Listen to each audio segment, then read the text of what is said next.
Hello friends, आपके अपने YouTube channel साहित्यिक नॉलेज में आपका स्वागत है। फ्रेंड्स, हम पढ़ रहे हैं हरिवंश राय बच्चन जी की आत्मकथा का प्रथम खंड क्या भूलूं क्या याद करूं। इस आत्मकथा का आज हम भाग 32 पढ़ रहे हैं। हम मूल पुस्तक से अध्ययन कर रहे हैं जो कि हिंदी साहित्य से संबंधित सभी परीक्षाओं के लिए उपयोगी है। तो चलिए हम अध्ययन शुरू करते हैं। टोले मोहल्ले में किसी के यहाँ शादी कामकाज होता तो वे घर हर तरह का काम करते, पर खाने के समय गायब हो जाते थे। वे जानते थे कि लोग उन्हें अपने साथ बिठलाकर न खिलाएंगे। अपने उदार विचारों के कारण मुझे इस परिवार से बड़ी सहानुभूति थी। जग्गू चाचा के भाई रामू चाचा और उनके लड़के मुंशी कन्हैयालाल और दो चार लोग जिनमें मैं भी था, उस परिवार में रोटी खाने को तैयार हुए। उन लोगों ने बड़ी अवभगत से हमें खाना खिलाया। उनकी आंखों में आंसू थे, जैसे हमने उनके साथ जो उपकार किया था उसे वे व्यक्त न कर सकते हों। हम खुशी थे कि चलो हमने एक परिवार का उद्धार किया। बिरादरी के दकियानूस इस पर जले भुने बैठे थे। इनमें हमारे मोहन चाचा भी थे। हमारे यहाँ बहुभोज का भोजन तैयार हुआ 15-20 निकटतम संबंधियों के लिए। 8 बजे रात का समय दिया गया था। 8 बज गए, 9 बज गए, 10 बज गए, 11 बजने को निकट पहुँचे। कोई न आया। हम चकित चिंतित थे। तब किसी कहारी ने बताया कि बाबू मोहन लाल हमारे यहाँ खाना खाने इसलिए न आए थे कि मैंने बहिष्कृत परिवार में भोजन कर लिया था। मेरे हरिजनों के साथ खाने पीने की बात वे जानते ही थे और उन्होंने हमारे सब निकट संबंधियों को आगाह कर दिया था कि जो हमारे यहाँ भोजन करेगा वह जातिच्युत कर दिया जाएगा, अर्थात भ्रष्ट कर दिया जाएगा, जाति भ्रष्ट कर दिया जाएगा। इसी डर से कोई हमारे यहाँ नहीं आया था। मुझे बड़ा क्रोध आया। निमंत्रण न स्वीकार करना मैं समझ सकता था, न आना था तो सूचित करने की भलमनसी तो दिखानी थी, पर वे तो हमें अपमानित करना चाहते थे। पिताजी बहुत ही दुखी हुए। बिरादरी से कट जाने के भय से वे काँप उठे। अभी उनकी एक लड़की ब्याहने को थी। मैंने पिताजी को समझाया कि हमें बिरादरी ने छोड़ दिया है तो अब हम मानव परिवार के सदस्य हैं। मुझे हिंदू समाज का सारा ढांचा इतना रुग्ण, सड़ा गला, दुर्गंधित इससे पहले कभी नहीं लगा। 1923-24 में कविता के नाम से जो मैंने लिखा था वह मैंने नष्ट कर दिया था। उसके लिए मुझे पश्चाताप नहीं। उसमें वास्तविकता होगी, अभिव्यक्ति होगी, पर प्रेषण उद्बोधन शायद ही रहा होगा, जिसके बिना कविता कविता नहीं होती। सन 1929 से मैं फिर कुछ लिखने लगा था। 30 से विशेषकर जब मैंने यूनिवर्सिटी छोड़ दी थी। 1930 की यूनिवर्सिटी प्रतियोगिता में मेरी कहानी को प्रथम पुरस्कार मिला था। 31 में मैं यूनिवर्सिटी का विद्यार्थी न था, पर प्रतियोगिता में मैंने कहानी भेज दी थी। वह कहानी हृदय की आँखें। ये इम्पोर्टेंट है, इसे नोट डाउन कर लीजिएगा। इतनी अच्छी समझी गई कि प्रतियोगिता के अंत में पढ़वाई गई। प्रेमचंद्र ने उसे हंस में छापा। यह मेरे लिए बहुत बड़ा प्रोत्साहन था। मैं सोचने लगा शायद मुझ में कहानीकार के बीज हैं और मैं अभ्यास करता जाऊं तो संभव है मैं किसी दिन कहानी के क्षेत्र में अपने लिए कोई स्थान बना सकूं। साथ ही कविताओं के लिए प्रेरित करने को भी मेरे पास कम न था। मेरी कविताओं को देखने वाले इने गिने थे। घर पर शायद श्यामा अकेली, निकट के मित्रों में केवल महेश, दूर के मित्रों में केवल श्री कृष्ण सूरी। मेरे कहानीकार से मेरा कवि अधिक संकोचशील था। श्यामा की शिक्षा घर पर हुई थी। थोड़ी हिंदी की, थोड़ी अंग्रेजी की। एक ईसाई महिला उसको और उसकी चचेरी बहनों को पढ़ाने आती थी। पढ़ने का उसे शौक था, कविता का भी, जो विशेषकर मेरे संपर्क में आने से और बढ़ा। कविता की कोई अच्छी पुस्तक मैं देखता तो उसे खरीद लाता, उसे भेंट कर देता, वह खुद पढ़ती। अक्सर तो उसकी लंबी लंबी बीमारियों में मैं ही उसे पढ़कर सुनाता। महेश मेरी कविताओं को पसंद करते थे, सूरी मेरी कविताओं की प्रशंसा करते थे और श्यामा चाहती थी कि मैं सदैव कविता में डूबा रहूं। कविता में मेरा भविष्य शायद ही उसने देखा होगा, पर इतना तो उसने अनुभव किया ही होगा कि काव्य सृजन में ही मेरा मन कुछ शांति, कुछ मुक्ति पाता है, जो अन्यथा उद्विग्न, उद्भ्रांत अथवा अशांत रहता है। शायद अब भी मनःशक्तियों का पूर्ण केंद्रीकरण, तन्मयता, तल्लीनता, परिपूर्ण आत्मविस्मरण में मैं काव्य सृजन के ही क्षणों में जानता हूँ, जिसे अब मैं समाधि कहने लगा हूँ।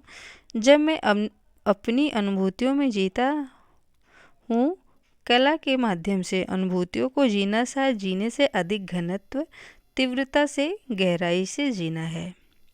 तब मैं सारे संसार के लिए मर जाता हूँ और मैं चाहता हूँ कि कोई कुछ भी ऐसा न करे जिससे मैं संसार में जीने के प्रति सचेत हो जाऊँ, जब तक कि मेरी ही समाधि न टूटे। और उन दिनों मेरी समाधि में किसी प्रकार की बाधा न बनने का श्यामा ने सब तरह से प्रयत्न किया। स्कूल या विद्यापीठ में पढ़ाने में निश्चय मुझे उससे ज़्यादा समय लगाना पड़ता था, जितना यूनिवर्सिटी में पढ़ने में। ट्यूशनें 2 या 3 मुझे अब भी करनी पड़ती थी। फिर भी अपने पढ़ने लिखने के लिए मेरे पास काफ़ी समय था। सुबह जल्दी जागने, रात को देर से सोने का लंबा अभ्यास अब आदत बन गया था।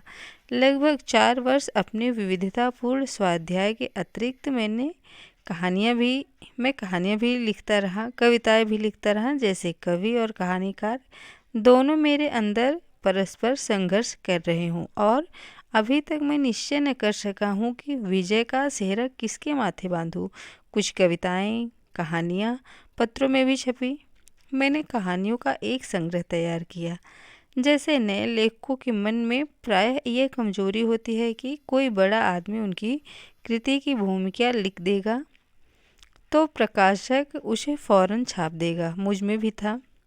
मैंने उसकी भूमिका डॉक्टर धीरेन्द्र वर्मा से लिखवाई। जमीन से उड़कर मैं पेड़ की डाल पर, फुनगी पर नहीं, एकदम पहाड़ की चोटी पर बैठकर चखना चाहता था। मैंने अपना संग्रह प्रकाशित करने के लिए प्रस्तुत किया हिंदुस्तानी अकादमी को। कुछ दिनों बाद अकादमी ने प्रकाशित करने में असमर्थता व्यक्त करके संग्रह लौटा दिया। निराश होना स्वाभाविक था। पहले तो मैंने डॉक्टर धीरेन्द्र वर्मा की भूमिका फाड़ी, फिर कहानियाँ फाड़कर रद्दी की टोकरी में डाल दी। 14 वर्षों बाद जब भारती भंडार ने मेरी प्रारंभिक रचनाओं को छापना चाहा, तो मुझे उन्हें पत्र पत्रिकाओं से अपने पुराने कागजों के फर्स्ट ड्राफ्टों से फिर से तैयार करने में काफ़ी परेशानी उठानी पड़ी। शायद उसी दिन मेरे मन में यह निर्णय लिया था कि मैं कहानीकार नहीं बन सकता, अब कविता की दिशा को अपनाऊं। संग्रह प्रकाशित हो जाता तो उसका प्रोत्साहन शायद मुझे कहानी उपन्यास के क्षेत्र में बढ़ने को प्रेरित करता। जीवन की ऐसी आकस्मिक घटनाएं ही वास्तव में जीवन की दिशा देती हैं, और जिसे हम नियति का गंभीर सा नाम देते हैं, वह शायद बहुत नगण्य सी लगने वाली घटनाओं से अपने बड़े बड़े लक्ष्य प्राप्त करती रहती हैं। क्या मेरे अंदर का कहानीकार मर गया था? मरता जीवन में कुछ भी नहीं, केवल रूप बदलता है। कहानीकार मेरे कवि में आत्मसात हो गया। ऐसा मेरे बहुत से पाठक मुझसे कहते हैं कि मेरी बहुत सी कविताओं के पीछे किसी कहानी की कल्पना कर लेना कठिन नहीं। कुछ लोगों ने मेरी कतिपय कविताओं को लेकर वास्तव में कहानियाँ गढ़ी हैं, वे छपी भी हैं। बहरहाल उस दिन के बाद मैंने केवल एक कहानी लिखी, अगर कहानी उसे कह सकते हो तो, जो निशा निमंत्रण के आरंभ में है। कविताओं के भी मैंने कई संकलनों की कल्पना कर डाली थी और उन्हें अलग अलग कापियों में लिखकर श्री कृष्ण सूरी के पास भेज दिया था। पहला संग्रह तेरा हार के नाम से छपाना चाहता था। उन्हीं दिनों मुंशी कन्हैयालाल के संपादन में श्री सुखदेव प्रसाद बिस्मिल इलाहाबादी का उर्दू संग्रह दीवाने बिस्मिल के नाम से शायद इंडियन प्रेस से प्रकाशित हुआ था। मेरा आना जाना मुंशी कन्हैयालाल के यहाँ था ही, जिनको हम घर पर बुचुन दादा कहते थे। मैंने उनके सामने अपनी इच्छा प्रकट की। उन्होंने मेरी ओर से कटरा के राम नारायण लाल पब्लिशर और बुक सेलर से बात की। वे मेरा संकलन छापने को तैयार हो गए। शर्त यह रखी कि 1000 प्रतियाँ छापेंगे, मगर रॉयल्टी कुछ न देंगे। सिर्फ 250 प्रतियाँ भेंट स्वरूप मुझे दे देंगे। दाम 1 रुपया होगा। मैं चाहे बेच लूँ चाहे बांट दूँ। यश के लोभ ने अर्थ के लोभ पर विजय पाई। मैंने प्रकाशक की शर्त स्वीकार कर ली, संपादक की जगह पर, हालांकि इसकी ज़रूरत नहीं थी। मुंशी कन्हैयालाल MA LLB का नाम छपा। गो कि संपादन उन्होंने एक अक्षर का न किया था। मैं स्वीकार करूँगा, मेरी इच्छा से रचयिता के न कुछ से हल्के नाम बच्चन को संपादन के एक भारी डिग्रीधारी का सहारा और वजन देने के लिए प्रारंभिक संबोधन में भी पता उनके निवास कृष्ण कुंज का दिया गया। तो कन्हैयालाल के नाम से इनका पहला तेरा हार जो था कविताओं का संग्रह वो प्रकाशित किया गया और उन्हीं के घर का पता भी दिया गया। आगे कहते हैं कि जिस दिन पुस्तक प्रकाशित हो गई, शायद सन 1932 की जनवरी का पहला सप्ताह था। मैं प्रकाशक के यहाँ अपनी प्रतियाँ लेने गया। मुझे 250 प्रतियों का बंडल दे दिया गया और उसे अपने कंधे पर रखकर मैं ऐसे ही गर्व से चला जैसे पक्षीराज गरुड़ भगवान विष्णु को अपनी पीठ पर बिठाकर उड़े चले जा रहे हों। हाँ, मैं उड़ा ही जा रहा था। मेरे पैर जैसे धरती पर नहीं पड़ रहे थे।